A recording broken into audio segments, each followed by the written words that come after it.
me, Ed again. Today I'm going to make you a penguin.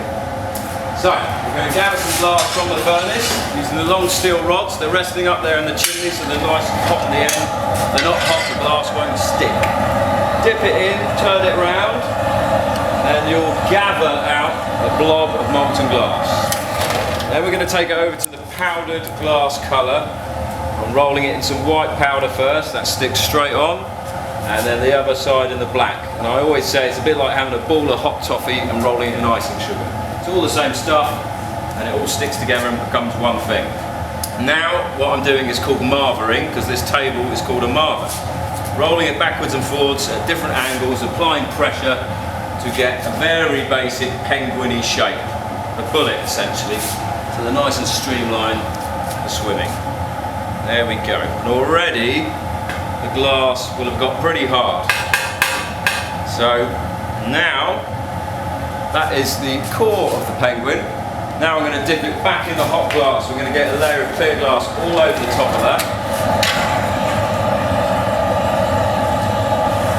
That's the second gather. That colour's trapped underneath now. Take it to the bench.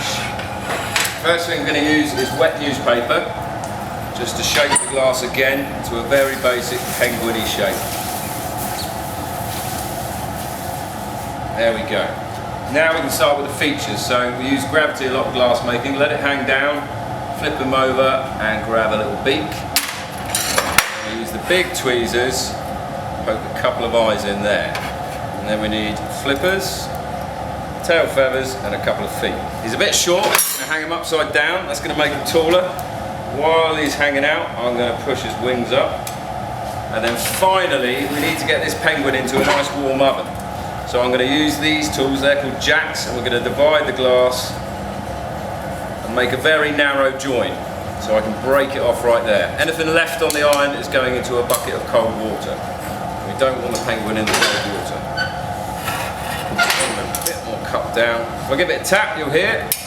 Rock solid again. So that is it now. If I wanted to make anything else, I would heat it up again. There we go. Red hot penguin.